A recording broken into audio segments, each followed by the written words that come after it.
conforme vamos evoluindo, a nossa fé, essa capacidade também nós vamos desenvolvendo.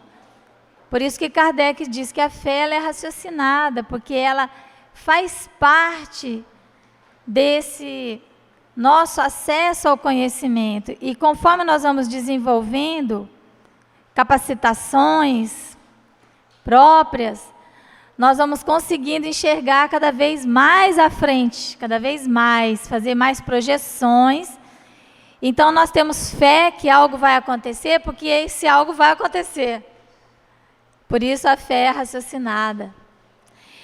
Então, nós vamos fazer esse exercício hoje de entender que estamos aqui porque inevitavelmente teríamos que estar aqui. Esse movimento da força das coisas nos trouxe até aqui e nos levará avante. Desejemos ou não, às vezes nós podemos até,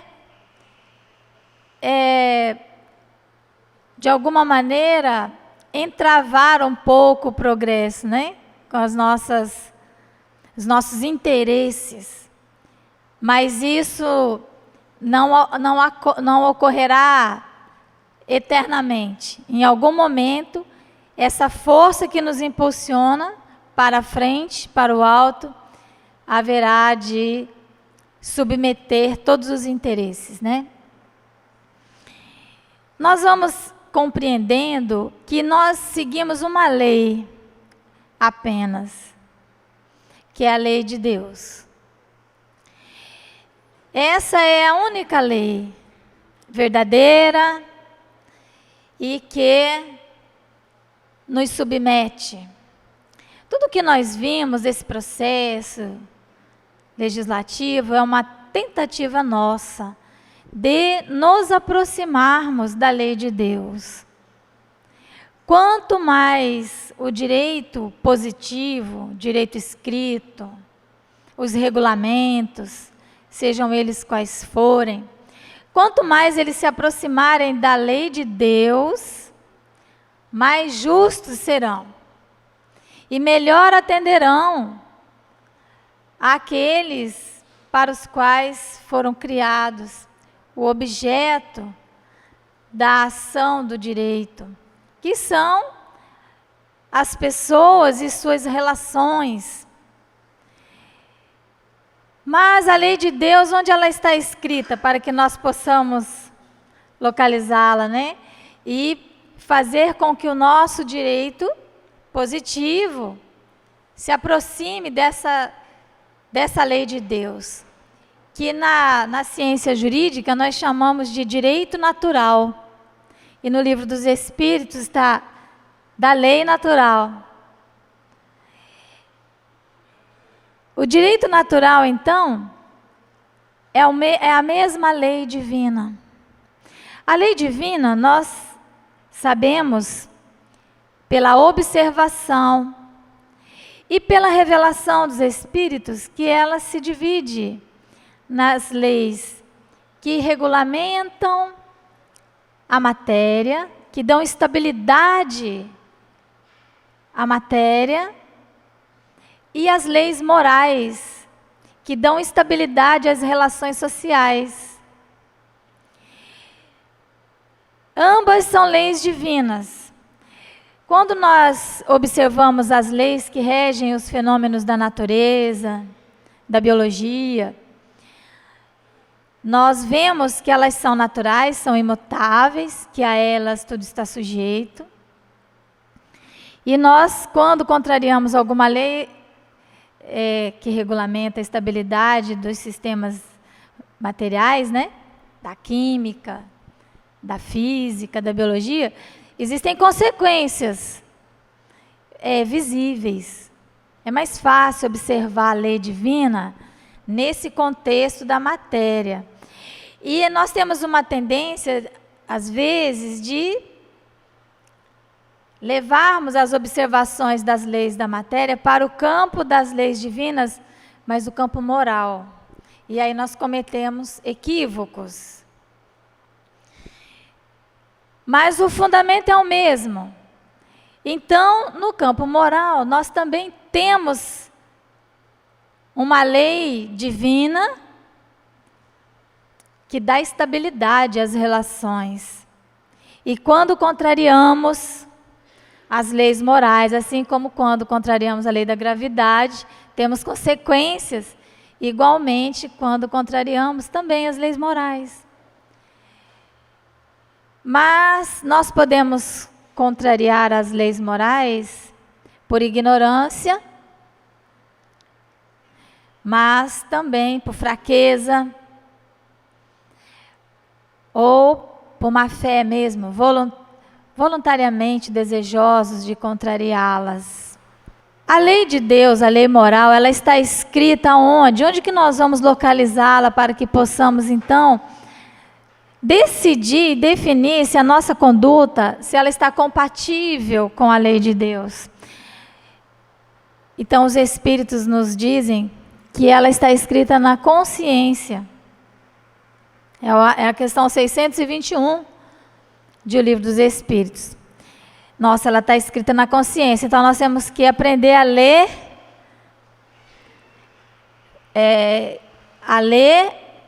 na nossa consciência. Aí, o que é a consciência? Começa a pergunta, né? Se a lei de Deus está na consciência, então o que é a consciência? A consciência é a nossa... Existem muitas definições de consciência. Dona Joana de Ângeles nos traz um vasto estudo dos estados de consciência, os níveis de consciência pelo qual nós passamos. Então, é natural que, dependendo do nível de consciência que nos encontremos, façamos uma leitura limitada ou não. Então, às vezes, nós tentamos passar algum conceito, porque já acessamos um nível, já despertamos para alguma questão, com alguém que ainda não despertou. Então, nós temos que prestar atenção nisso. E compreender. Compreensão é julgar com as razões do outro. Será que ele já despertou nessa área? Como eu, supostamente, a gente sempre pensa que o desperto somos nós, né? Então, há os vários níveis de consciência. E começa tudo no zero, que é a inconsciência, ou a consciência de sono, quando nós estamos dormindo para as realidades, numa letargia moral. Quando nós vivemos esse nível, as pessoas elas não fazem, não há nenhum tipo de sofrimento moral nesse nível de consciência. Porque há um atendimento aos próprios interesses apenas e um certo comprazimento, né, um prazer no atendimento às questões materiais a qualquer custo. Então, quando isso está atendido, a pessoa não entra em conflito. Temos que entender também que é assim que acontece. Às vezes nós queremos que a pessoa sofra e ela não sofre. Quem é que sofre? A pessoa que está sofrendo. Por isso que o sofrimento é uma bênção que Deus envia aos seus eleitos. A pessoa que sofre, mas não aquela que sofre porque queria, né, um benefício ao qual não fazia jus e não teve, então ela sofre. Aí o sofrimento, que é o fruto do egoísmo, do orgulho, mas aquele sofrimento que decorre de você se sentir conflitado. Então esse sofrimento é um sofrimento bom, ele nos impulsiona, ele significa que nós já saímos da consciência de sono e estamos na consciência de culpa, por exemplo. Quando conseguimos identificar as nossas responsabilidades e não atendidas ainda por cima, vem aquela culpa, bate aquela culpa. Igual quando a gente decidiu fazer um regime, né?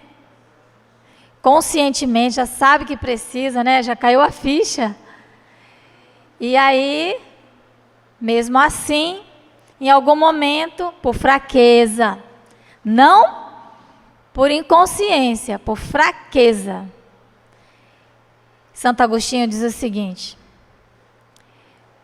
quando fazemos um consentimento interno, quando ocorre, uma vez é mais ou menos assim, uma vez dado o consentimento, por ignorância ou por fraqueza, o mal está feito. Já era. Então, quando nós falamos é a ocasião que faz o ladrão, isso não é verdade. O ladrão já está feito, ele já deu o consentimento interno, só falta a ocasião. Por fraqueza ou por ignorância. Muitas vezes é por ignorância e aí a responsabilidade é da sociedade, que deveria educar melhor seus participantes.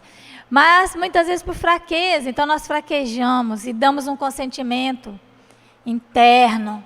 Aí já Santo Agostinho estava falando das relações afetivas, o problema dele era na área da sexualidade. Pelo menos era assim que ele se entendia. Achava que ele, nessa área, ele tinha fraquezas. Então, ele estava falando disso. Mas esse conceito serve para tudo, né? Então, essa nossa capacidade de enxergar, a consciência, ela robustece a nossa fé. Ela está muito ligada, porque estar consciente é um estado de despertar, de enxergar e de ver. Então, há muitas definições de consciência, e eu gosto particularmente dessa do Hermínio Miranda, que a consciência é um sentido ético. Sentido é uma capacidade nossa também de perceber, percepção. Conhecemos os 5 sentidos físicos, não é? Que a gente aprende na escola. A visão, por exemplo, é um sentido. Nos permite perceber a realidade, pelo menos em alguns níveis. A gente supõe que conheça a realidade através da visão, da audição. Mas também isso varia. Tem pessoas que têm problema na visão. Tem pessoas que não enxergam todas as cores. Então, a percepção muda da realidade. E a consciência é essa capacidade de percebermos o que é ético, o que é moral. Essa definição o Hermínio de Miranda dá num livro chamado As 7 Vidas de Fénelon. Ele fala isso assim. E eu achei impressionante essa definição.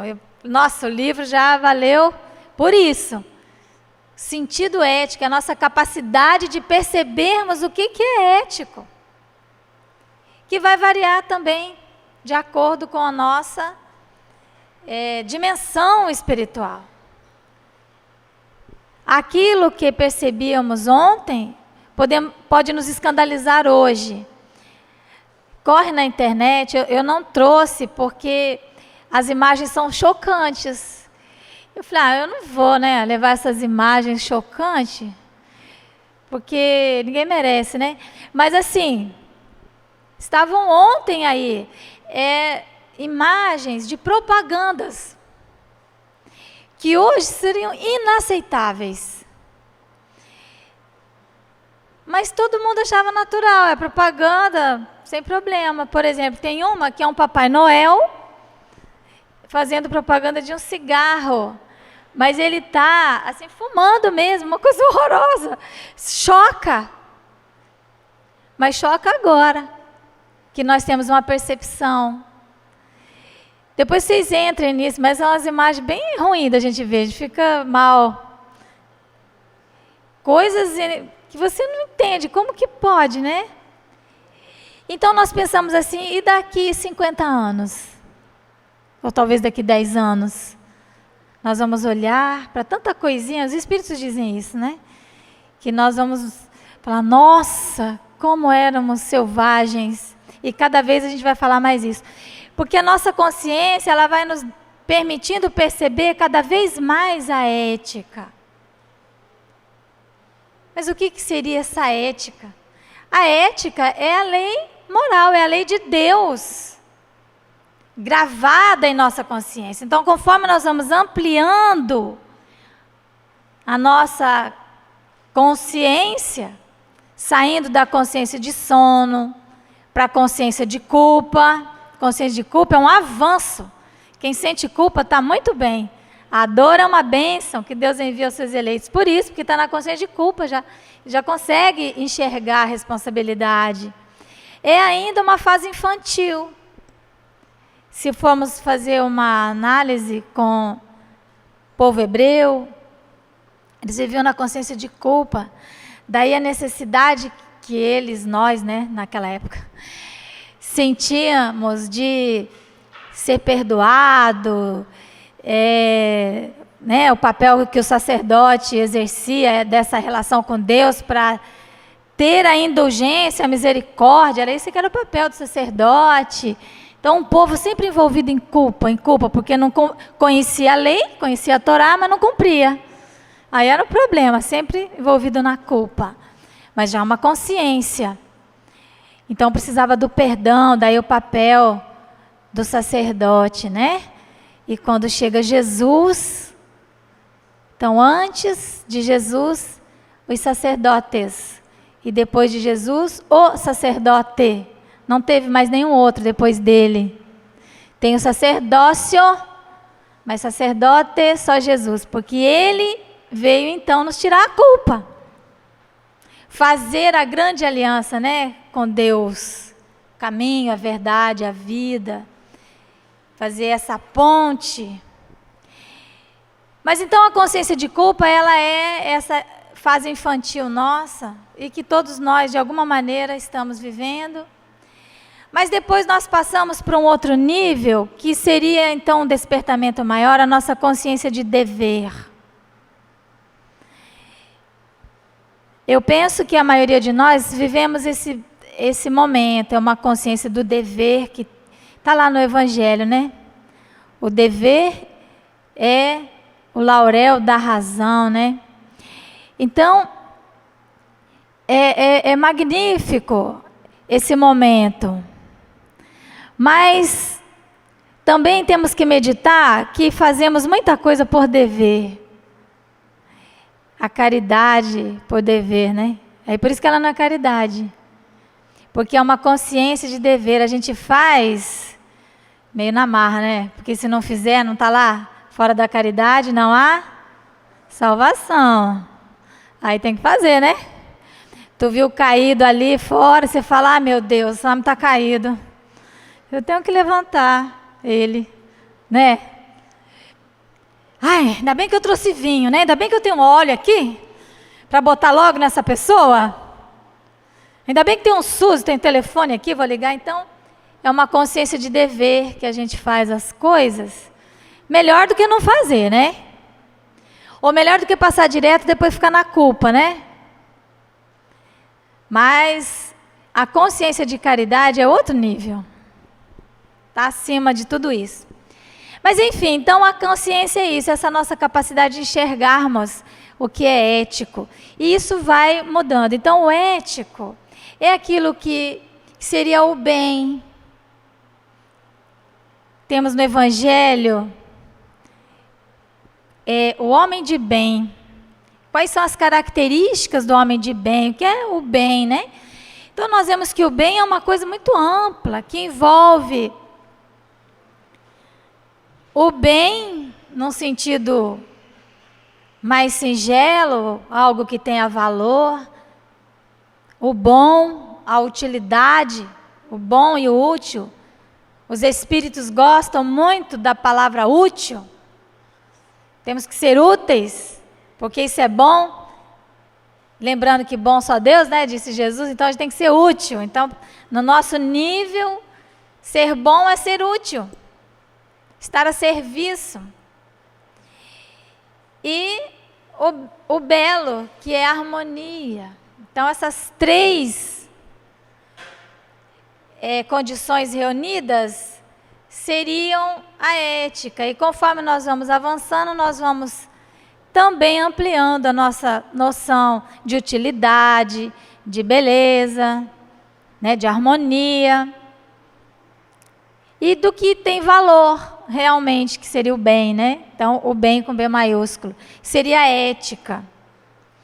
Então, nós vamos dentro desse entendimento, a gente vai compreendendo por que nós estamos vivendo esse momento da proteção social, né?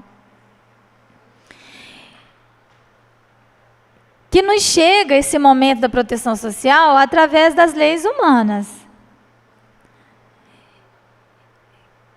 Kardec já havia reconhecido que as leis humanas são instáveis, diferente das leis divinas, que são naturais e que são imutáveis. Toda vez que você jogar um objeto para cima, se você não tiver algo neutralizando a lei da gravidade, aquilo vai cair. Da mesma maneira, sempre, as reações químicas sempre serão as mesmas, porque elas são naturais e imutáveis.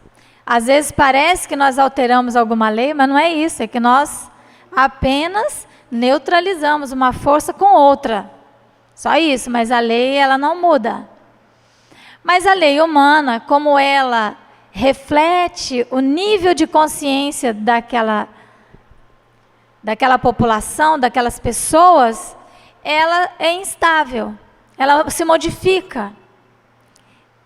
Às vezes há um avanço muito grande no conceito, mas não no entendimento. Às vezes uma lei ela é avançada para o seu tempo, porque ela foi fruto da visão de algumas pessoas, visionários, os líderes da humanidade.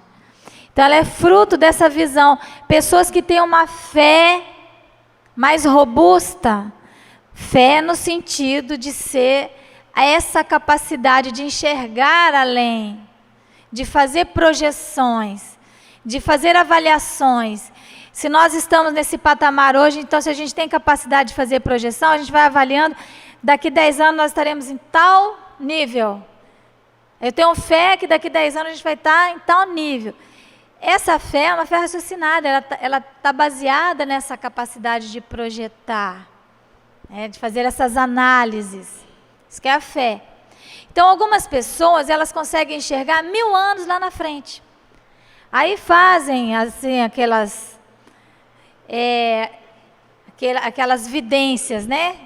Mas não é isso, é essa capacidade que ela teve de enxergar. Então, aquelas visões apocalípticas. Enfim, nada mais é do que isso. Imaginemos nós, né? Se a gente não conseguir ficar na Terra, quando ela se tornar um mundo regenerado, ou alguns amores vão para outros mundos mais primitivos e a gente decida, aí já com tarefas mais específicas, e no mundo primitivo, é natural que uma pessoa que chegue com todo esse conhecimento, levando aqui da Terra, no mundo primitivo, ele tenha visões, não é? Apocalípticas. Ele tem uma capacidade de fazer projeções maior, porque ele sabe que naturalmente aquilo vai acontecer. Então, muitas leis, elas não pegam, porque a sociedade que as recebe não está muito preparada. Ou os interesses, ignorância ou fraqueza, fazem com que a pessoa não queira ver. Tem mais isso do que realmente a ignorância. Mas o Kardec diz que as nossas leis, elas são assim, instáveis, porque normalmente quem faz as leis, faz ela para si mesmo, especialmente nos períodos mais de barbárie e de uma inconsciência, vamos dizer assim, né? Em que a pessoa ainda, ela vive preocupada apenas com as funções físicas. É o homem físico que a dona Joana chama, né? Aquele que vive do pescoço para baixo. Então, evidentemente, se ele tiver acesso à elaboração das leis, ele as fará para si, para submeter o outro, para que ele possa ter os seus desejos e as suas necessidades atendidas. Mas, quanto mais, né? elas se aproximam da verdadeira justiça, tanto menos instáveis são as leis humanas. Isto é, mais estáveis se vão tornando, conforme vão sendo feitas para todos e se identificam com a lei natural. Aqui no caso, com a lei moral, com as leis morais. Kardec também nos informa que só a educação, poderá reformar os homens. Por quê? Porque a educação que faz com que a gente veja, com que caia a ficha, a gente consegue enxergar, tenha um insight. A educação que faz, porque educar é tirar o conhecimento que nós já temos dentro, botar para fora, né? Quem fala muito bem sobre isso é o nosso querido Raul. Educar é isso, é botar o conhecimento para fora. Então, a educação é que vai reformar todas as nossas instituições. Então, daí nós temos que investir nisso. Esse momento que nós estamos vivendo é um momento de educação, em que nós vamos refletindo, mas conforme eu vou dizendo também, eu vou tendo insights e diferente de cada um vai absorver no nível. E muito do que se fala se agrega à crença e ao conhecimento de cada um, e aquilo se torna um outro conhecimento muito maior, às vezes, do que o que está sendo tentado passar. Porque ele vai se somar e vai haver um efeito aí catalisador. Então, os espaços de educação. Talvez por isso hoje a assistência seja tão focada também, né? Medidas socioassistenciais, mas socioeducativas. Se fala muito isso hoje na área da assistência social. Tanto que está havendo uma concorrência tão grande que tem momentos que a gente não sabe mais se a instituição é de educação ou é de assistência. E aí a gente vai descobrir que o melhor mesmo é juntar os dois, né? Fazer os dois, vai. Por que não, né? Então, como que o homem vai reformar as suas leis? Gente, rindo ou chorando, querendo ou não querendo, gostando ou não gostando, vai reformar. Porque existe uma força que nos empurra na direção do progresso, que é a força das coisas, como bem fala sobre isso nosso Edivaldo, né, Edivaldo? É a força das coisas, se eu não me engano, é a questão 797, eu acho, de o livro, 797, de o Livro dos Espíritos. Eles dizem assim: isso ocorre naturalmente, pela força mesma das coisas e a influência das pessoas de bem. Daí a importância dos líderes e da influência. Existe a influência. Então, a questão da educação, a influência. Existe a influência também do lado negativo, né? Podemos influenciar negativamente. Mas ele está falando aqui da influência das pessoas que o guiam na senda do progresso. E há uma tradução, a influência das pessoas de bem. Há uma tradução assim também, né? Essa influência nos coloca responsabilidades a todos nós que de alguma maneira influenciamos. Nós temos que pensar que nós somos agentes da lei de progresso o tempo todo influenciando. Onde quer que estejamos, nós estamos influenciando. E hoje, na área da assistência social, essa influência, mais do que nunca, ela se faz necessária e visível a sua necessidade. Daí talvez tenha chegado o momento de vermos a importância de estabelecermos espaços para que essa influência possa ocorrer de uns sobre os outros. Os espaços de convivência, né? Dentro desse progresso, nós vamos vendo que tivemos momentos de insights. O primeiro é quando a sociedade percebeu que ela tinha que ser livre. Primeira palavra, liberdade, então, que a gente vai chamar direito de primeira geração. Porque houve um momento da humanidade em que ser escravo era normal, natural. Tinha os escravos, não tinha problema nenhum. O poder governante derivava de Deus, então todos tinham que se submeter. O governante era um Deus, vamos dizer assim, né? E ele tinha poder de vida e de sobre os seus governados. Ele adentrava a esfera privada de cada um, sem nenhum problema, definia. Mas há um momento na história da humanidade em que isso começa a ser questionado. O que é isso? É a consciência. Vamos expandindo a nossa consciência. Temos mais visão, enxergando. Ei, peraí, tu é igual a mim, tu morre igual, tem dor. Por que tu é de Deus? Teu sangue não é azul, coisa nenhuma. Então vai vendo que... E então vai diminuindo essa interferência do Estado ou do governo, ou seja, do que for, na vida privada. Então é o primeiro nível, é a primeira geração, a primeira coisa que nós conseguimos enxergar é essa liberdade individual com relação ao poder governante. Tentamos estabelecer, então, limite nisso. Cabeças rolaram, viu, para que nós pudéssemos garantir esse direito. Ele é um direito menor? Não. Ele é talvez o primeiro que a gente consiga enxergar. Mas conforme nós vamos enxergando os níveis de direito, as gerações de direito, nós vamos vendo que um não existe sem o outro. Então, em seguida, depois que nós entendemos que éramos livres, ou que pelo menos, como seres humanos, teríamos que ser livres, começamos a pensar assim, mas também nós somos iguais. Então aí é a questão da igualdade. Não, mas mulher não é igual ao homem, né?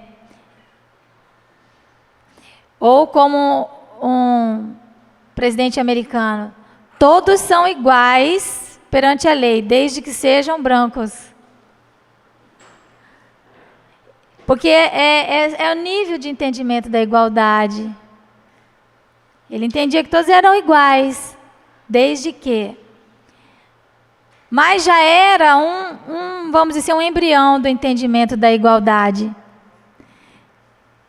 Quando nós vamos compreendendo e esse nível de igualdade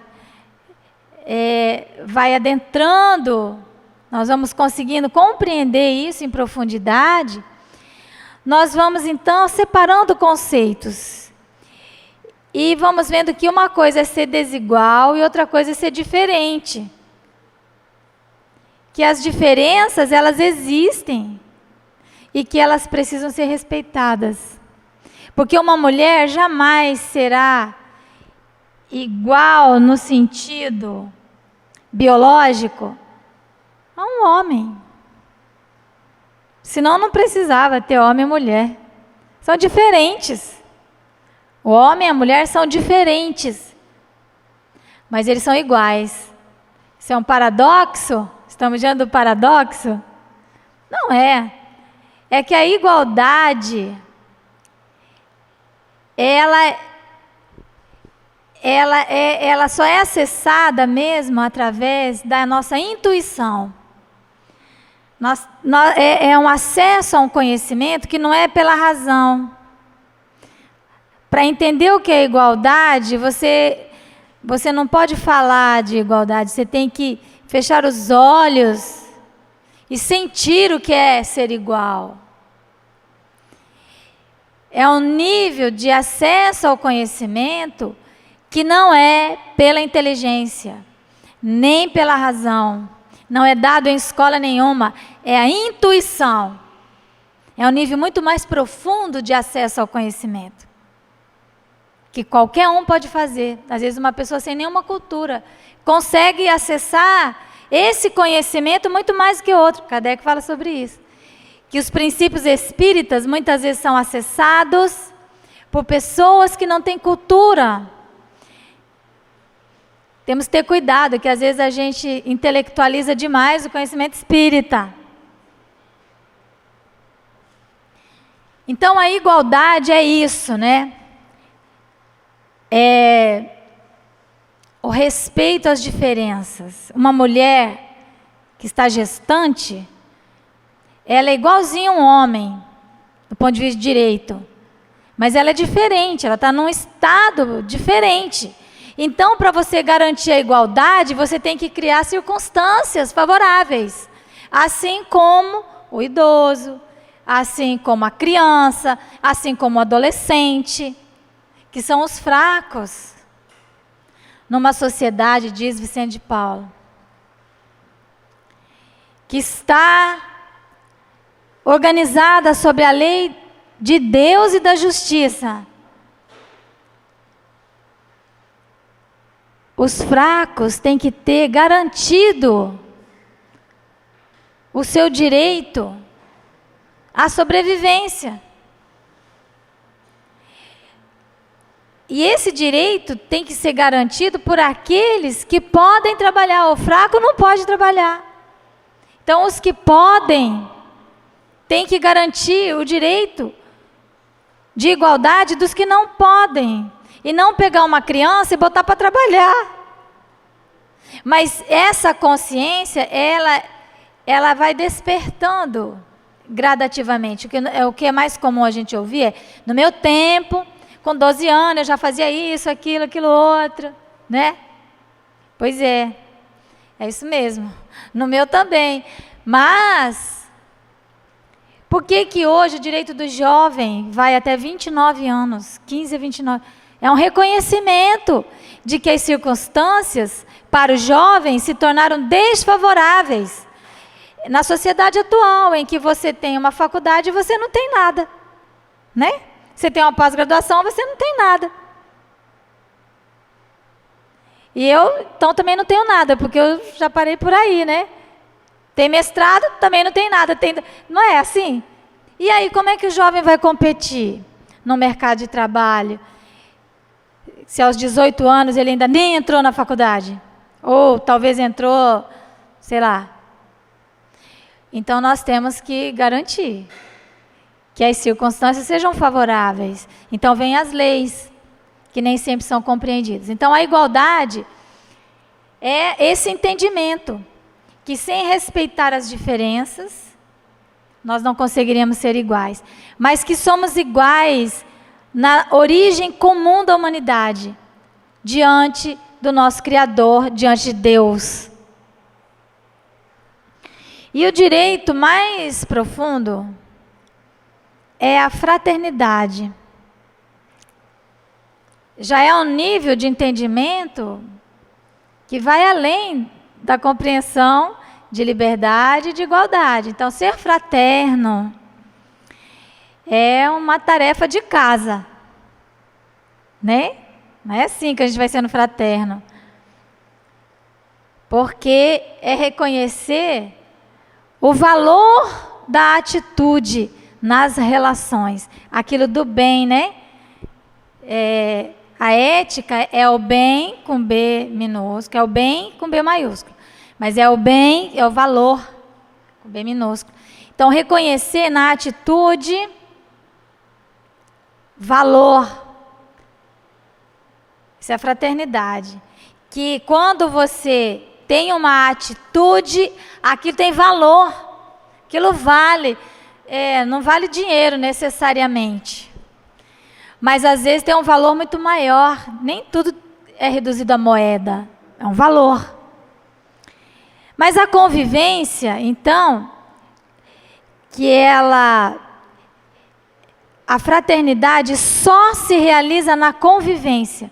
Não é possível, por exemplo, a liberdade, ela se realiza assim a nível íntimo. É uma compreensão. A igualdade também, ela é uma compreensão, mas a fraternidade, ela é um fazer. Ela é uma realização. Ela tem que acontecer Não tem fraternidade se você não tiver a oportunidade de realizá-la. E como que a gente realiza a fraternidade? Convivendo, não tem outro jeito. É aí que a gente vai ver, né, como é que é. Se é fraternidade mesmo ou se é uma consciência de dever apenas. Já tá bom, consciência de dever, não estou contra não, porque já tá bom. Mas se é só isso. A fraternidade exige consciência de caridade. Sem consciência de caridade não tem fraternidade. Mas uma bela maneira da gente começar é treinando. Criando espaços que nos permitam conviver. Sem isso, gente, não adianta. Se você supor que está sendo fraterno, mas você não se deu, e o que é que a gente dá de real? Dinheiro é real? Dinheiro é real, né? E real é dinheiro. Mas, dinheiro, a gente consegue arrumar outro. Você consegue recolocar aquilo que você tirou. Você dá um bem, você dá alguma coisa. Mas existe um bem que nós damos e que nunca vai voltar para nós, que é o tempo. Tempo que você usou, gastou ou perdeu, já era, né? Então, às vezes, meu Deus, eu estou aqui sentada com essa pessoa perdendo um tempo. Tá mesmo, é isso mesmo. Por que não volta? Você não repõe. Então, nós vimos no filme a nossa Constituição Cidadã e por que ela aconteceu, que bom, não vou precisar contar a história, né? Mas a Constituição Cidadã, ela ocorreu num momento histórico muito importante e bastante, vamos dizer assim, significativo, mas em que o Brasil já tinha uma massa crítica consciencial capaz de fazer aqueles conceitos serem transformados em normas cogentes, vamos dizer assim, normas escritas. Então, a nossa Constituição, que é quando, então, a assistência passa a ser um direito, como nós vimos, né?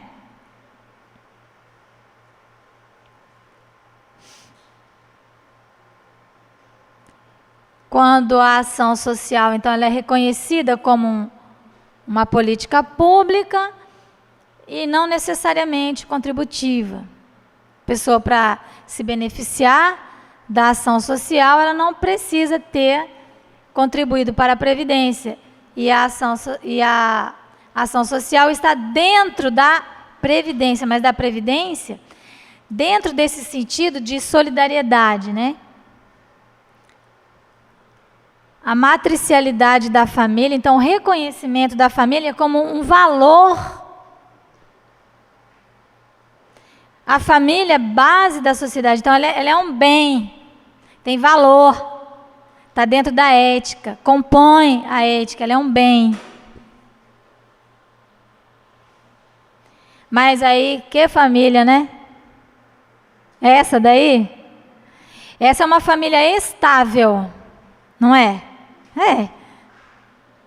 É a relação, manda quem pode, obedece quem tem juízo, né? É estável. Tem briga aí não.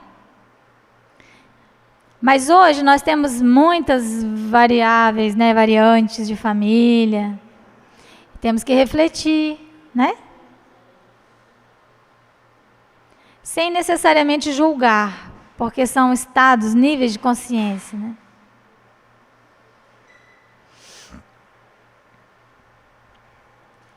A criança, o adolescente e o jovem, reconhecidos então no seu estágio, né? É um ser humano, porém, numa circunstância.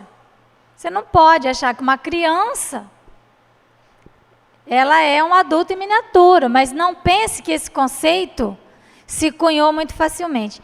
E eu tenho visto algumas, a gente vê, né, alguns, vamos dizer assim, um retorno, porque é natural, eu imagino assim, que deve ser aquelas gerações que reencarnaram e agora o conceito está aí, elas ainda não internalizaram.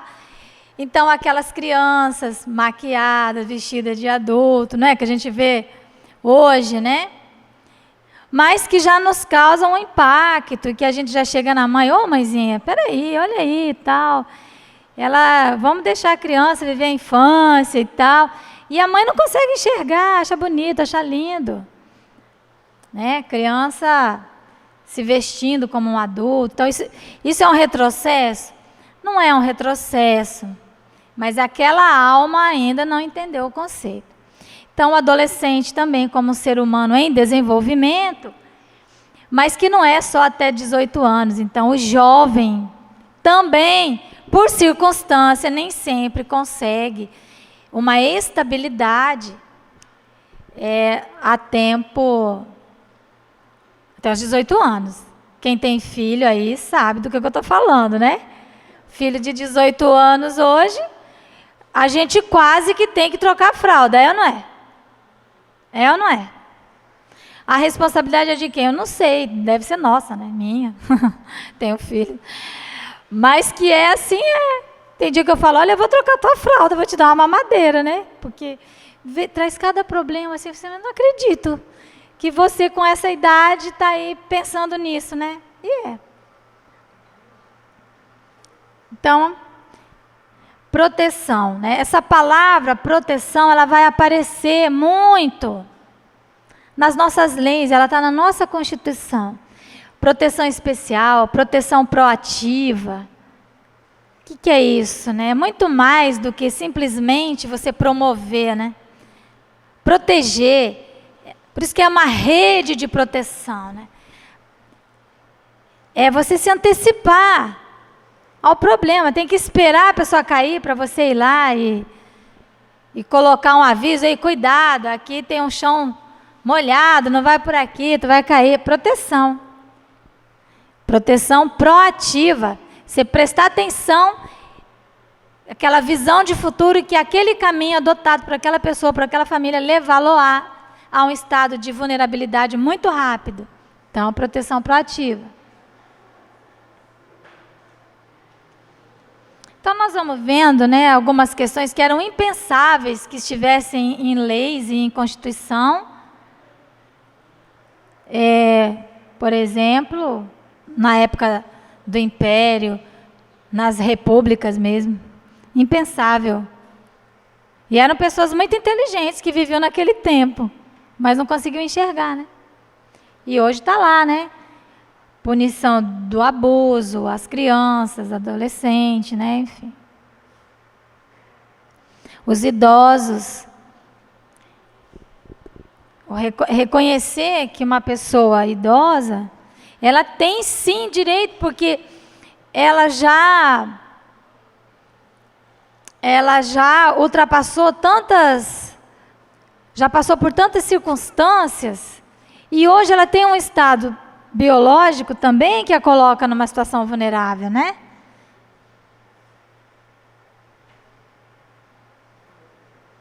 Isso tudo são avanços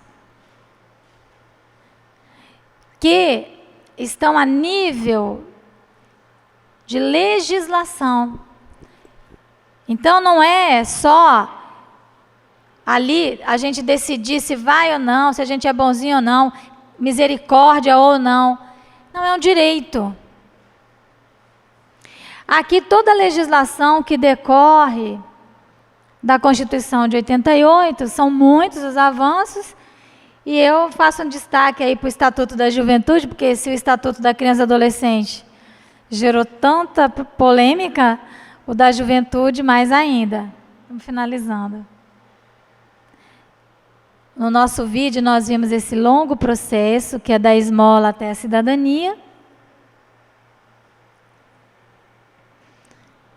Lembrando que estamos no Brasil. Muitos avanços de consciência, mas as desigualdades, porque é desigualdade mesmo, continuam imperando, né?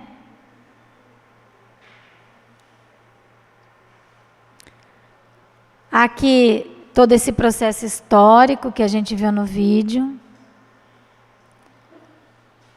E hoje nós estamos vivendo esse momento em que existem os direitos reconhecidos, mas eles não conseguem ser realizados. É muito diferente reconhecer um direito e realizá-lo. O que nós vemos é essa realidade da fome, e então nós temos que entender que diante da fome não tem liberdade, não tem igualdade, muito menos fraternidade, não tem nada. Então nós temos que atuar.